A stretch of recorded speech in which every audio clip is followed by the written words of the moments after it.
നമസ്കാരം. ഇത് the Indian.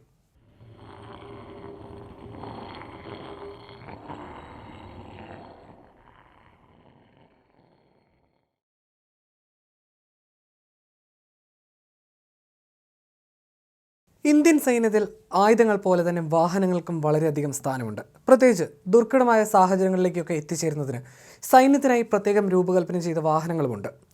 അക്കൂട്ടത്തിൽ തന്നെ സൈന്യം ഉപയോഗിക്കുന്ന ധ്രുവ് ഹെലികോപ്റ്ററുകൾ പലപ്പോഴും നിർണായക ശക്തിയായി നിൽക്കുന്നവയാണ്. അടുത്തിടെ നമ്മുടെ കേരളത്തിൽ വയനാട്ടിലുണ്ടായ ഉരുൾപൊട്ടൽ രക്ഷാപ്രവർത്തനത്തിൽ സൈന്യം ധ്രുവ് ഹെലികോപ്റ്റർ ഉപയോഗിച്ചിരുന്നു. ഇപ്പോൾ ഈ ഹെലികോപ്റ്റർ അതിദുർഘടമായ ഒരു സാഹചര്യത്തിൽ പരീക്ഷിച്ച് ഈ ഹെലികോപ്റ്ററിൻ്റെ കരുത്ത് തെളിയിച്ചിരിക്കുകയാണ്. പകൽ സമയത്ത് ഉപയോഗിക്കുന്ന ധ്രുവ് ഹെലികോപ്റ്ററുകൾ രാത്രിയിലും പരീക്ഷിച്ചിരിക്കുകയാണ് ഇന്ത്യൻ സൈന്യം. ലഡാക്കിലെ മലനിരകളിലാണ് അതിസങ്കീർണമായ ദൗത്യം സൈന്യം നടത്തിയത്. ലഡാക്കിലെ വെല്ലുവിളി നിറഞ്ഞ ഭൂപ്രദേശങ്ങളിൽ പ്രതികൂല കാലാവസ്ഥയെ മറികടന്നാണ് ഇരുട്ടിലും കരുത്തറിയിച്ചത്. ഏറെ വെല്ലുവിളി നിറഞ്ഞ ദൗത്യമായിരുന്നുവെന്ന് നേതൃത്വം നൽകിയ ആർമി ഉദ്യോഗസ്ഥനായ ഹവീന്ദർ സിംഗ് പറഞ്ഞു. രാത്രിയിലെ വ്യക്തത കുറവാണ് ഈ വെല്ലുവിളികളിലൊന്ന്.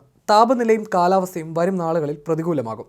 2 മാസത്തിനുള്ളിൽ -30 വരെയാകും ലഡാക്കിലെ തണുപ്പ്. ഈ സാഹചര്യത്തിൽ പൈലറ്റ് 10 മിനിറ്റ് വിമാനം പറത്തിയതിനു ശേഷം താഴേക്ക് ഇറങ്ങേണ്ടി വരുമെന്ന് അദ്ദേഹം പറഞ്ഞു. ഹെലികോപ്റ്റർ പറക്കുന്നതിന് മുൻപ് എല്ലാം വളരെ സൂക്ഷ്മമായി പരിശോധിക്കുന്നു. ഓരോ ടീമും അവരുടെ പ്രത്യേക സംവിധാനങ്ങൾ പരിശോധിച്ച് ഉറപ്പുവരുത്തും. അതിനുശേഷം ഹെലികോപ്റ്റർ പറപ്പിക്കുന്നതിന് ഒരു എഞ്ചിനീയർ ഉദ്യോഗസ്ഥൻ സാക്ഷ്യപ്പെടുത്തുന്നു. ഈ പരിശോധനകളെല്ലാം വിജയിച്ചു കഴിഞ്ഞാൽ പൈലറ്റ് എത്തുകയും പിന്നീട് അത് ഓപ്പറേഷനുകൾക്കായി നീങ്ങുകയും ചെയ്യുന്നതാണ് രീതി. പഴുതടച്ച സുരക്ഷ ഉറപ്പാക്കിയതിനു ശേഷമായിരുന്നു പരീക്ഷണ പറക്കലെന്ന് ടെക്നിക്കൽ സൂപ്പർവൈസർ ആയുഷ് ദേവ്ലിയാൽ പറഞ്ഞു. രാത്രിയിലെ കാറ്റിന് ശക്തി താരതമ്യേന കൂടുതലാണെന്നും അദ്ദേഹം പറഞ്ഞു. സാങ്കേതികവിദ്യയുടെ കരുത്താണ് പുത്തൻ പരീക്ഷണത്തിലൂടെ തെളിയിക്കപ്പെട്ടിരിക്കുന്നത്.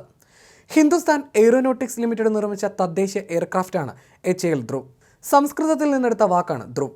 അചഞ്ചലമായ അല്ലെങ്കിൽ ഉറച്ചത് എന്നാണ് ഈ വാക്കിനർത്ഥം. സൈനിക സിവിൽ ആവശ്യങ്ങൾ നിറവേറ്റുന്നതിനായിട്ടാണ് ധ്രുവ് രൂപകൽപ്പന ചെയ്തിരിക്കുന്നത്. ഇന്ത്യൻ സായുധ സേനയ്ക്കായി ഹെലികോപ്റ്ററിൻ്റെ സൈനിക വകഭേദങ്ങൾ വികസിപ്പിച്ചെടുത്തിട്ടുണ്ട്.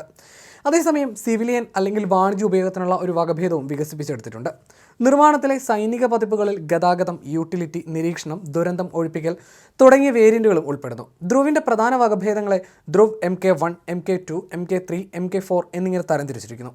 ധ്രുവ് MK3 UT വേരിയന്റ്, അതായത് യൂട്ടിലിറ്റി വേരിയന്റ്, ദുരിതാശ്വാസ രക്ഷാപ്രവർത്തനം, സൈനിക ഗതാഗതം, ആന്തരിക ചരക്ക് നീക്കം, പുനർനിർമ്മാണം, ദുരന്തമൊഴിപ്പിക്കൽ തുടങ്ങിയവയ്ക്കായി രൂപകൽപ്പന ചെയ്തിട്ടുള്ളതാണ്. സിയാച്ചിൻ, ഗ്ലേസിയർ, ലഡാക്ക് തുടങ്ങിയ ഉയർന്ന പ്രദേശങ്ങളിൽ ധ്രുവ് നേരത്തെ അതിൻ്റെ കഴിവ് തെളിയിച്ചിട്ടുണ്ട്. ALH MK3 MR വേരിയന്റ് സമുദ്ര നിരീക്ഷണം, തിരച്ചിൽ, രക്ഷാപ്രവർത്തനം, ചരക്ക് നീക്കം, പേഴ്സണൽ ട്രാൻസ്പോർട്ടേഷൻ തുടങ്ങിയവയ്ക്കായി രൂപകൽപ്പന ചെയ്തിരിക്കുന്നവയാണ്. കാർബൺ ഫൈബർ കോമ്പോസിറ്റ് ബ്ലേഡുകളുള്ള സിസ്റ്റം ബോൾക്കോ 4 ബ്ലേഡ് ഹിംഗർ ഇല്ലാത്ത മെയിൻ റോട്ടറാണ് ധ്രുവിൻ്റെ സവിശേഷത. തികച്ചും തദ്ദേശീയമായ ഹെലികോപ്റ്ററാണിത്. 2 പൈലറ്റുമാരാണ് ധ്രുവ് ഹെലികോപ്റ്റർ പറത്തുന്നത്.